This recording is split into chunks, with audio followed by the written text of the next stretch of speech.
on. Here's another thing I don't want to believe: £35 million transfer budget. Yeah, this is kind of wild. This one. This comes once again comes from the Mail, saying from Chris Wheeler this time, the Manchester United correspondent, saying Manchester United's budget this summer is a little more than £35 million in cash. But new co-owners INEOS expect to raise substantially more by selling off some of their stars and are also prepared to offer player swaps. £35 million, Flex, in cash. That's the budget. Allegedly, it must be said. Allegedly. If that is accurate, or if it's close to being accurate, shall we say, does that also then make a bit more sense why in all of the interviews that Jim Ratcliffe had done, he was very quick to mention European football and the importance of European football from a PSR and FFP perspective? Are we now seeing why? Are we now seeing why that is the case? If that's right. Yes, for sure. But also to take into account, I learned this properly from when I was covering Newcastle in last year's transfer window, right? When Newcastle was struggling for peace, right? Actually, no, I think it was January. They got into the Champions League, obviously, this year and played in it. But they're actually getting the money for it now. Like, they couldn't put that into their accounts for the year before for player sales and stuff like that.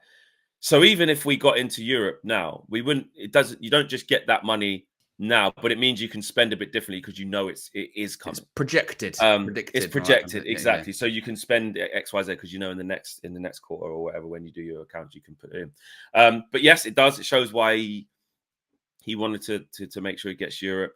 35 million. That's really low. Because even times it's not a good one guy and not a good one. And Owen, think about this. Yeah, there's been times whereby, was it the beginning of going into last window, we were told like, yes, 100 million, really, that's it. And then we spent like bang, bang, bang. We were like, that's more than that already. You know, Jesus. Like we find ways, and look with PSR and probably we've done those to our detriment, put ourselves in the worst position. So maybe that's why these guys are coming in and saying, no, it is as little as that unless we sell, because we can't afford to do it. So maybe that big change is coming. But if you look at 35 million and say, all right, player sales and player swaps, how much could we raise it to? Let's just do that really quickly. I was predicting the other day that because the previous number, and this is when you have to take these stories with a pinch of salt, because I swear like a week ago, it was like, they've got 100 million to spend in the summer. Exactly. And now it's 35. But then again, a week or so ago, there's still potential we could be in Europe. And now the only hope of that is being in the Europa League from winning the FA Cup. But I predicted we could raise at least minimum 100 million from player sales. Yeah. Minimum. And the Sirens disagree with you. But think about it. If they want 50 million for Jadon Sancho, that's the number apparently they want. Same in the summer, 50 million. Whether they'll get that, I don't know. But let's say on the low end, at least 80. You get at least 80 out of Sancho 40, and Greenwood. Yeah, 40 each for those two. Then you're getting into like a Casemiro, who you would think, look, he's not going to go for the 70 or anything like that. But what should we say? 25, 30, something like that. So you're already over 100 there. Then you're looking at maybe like a Lindelof, sort of 8 to 10, maybe, if that happens. Yeah. Something along those lines. A Wan-Bissaka. You mentioned player swaps. It'd be interesting to see if he gets involved in the Elise deal, goes back to Crystal Palace, or if they cash in. So then you're already sort of into sort of maybe 110, 120, something like that, maybe. And then that's without a big shot. Donny van der Beek, 8 million, something like that. 10, I don't know. Yeah, and they come to get him.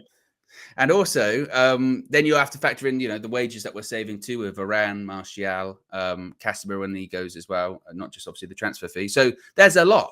There's a lot to be raised, and like you say, the interesting thing would just be what is that initial number?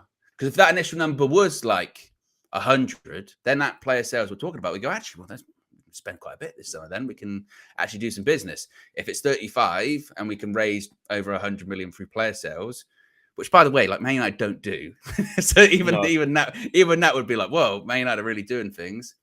I don't know. But as MA says, that's also the other point is we still owe a lot on transfer fees anyway, for players that are at the club and players that aren't even at the club. Like the sins of the past are big. So we also need to brace ourselves then.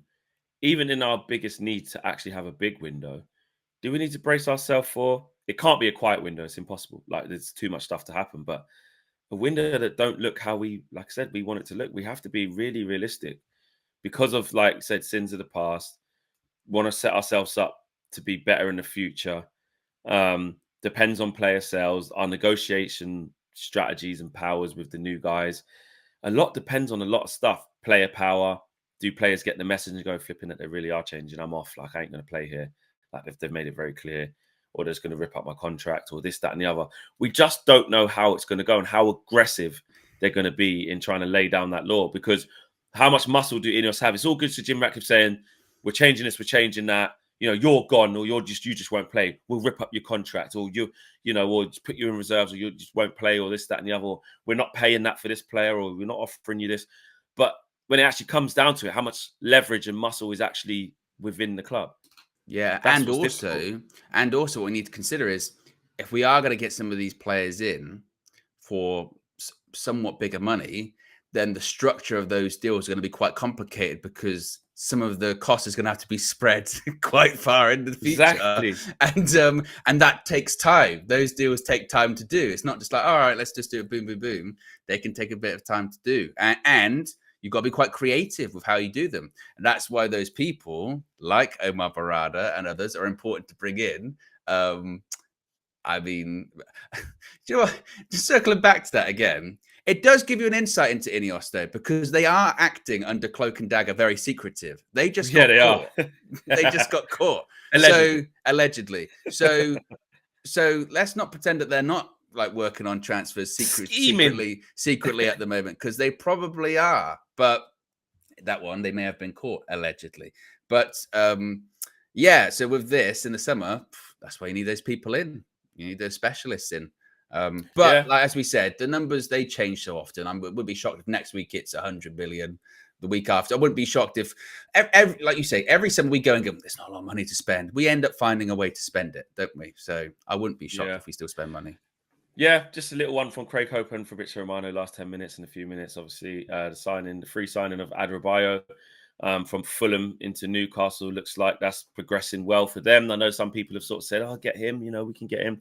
Looks Newcastle bound, and obviously Lloyd Kelly announced that he was leaving Bournemouth. That's also on a free as well. So yeah, that's the sort of like Eddie Howe, astute. You know, who do they play starting centre back? Botman and Shah.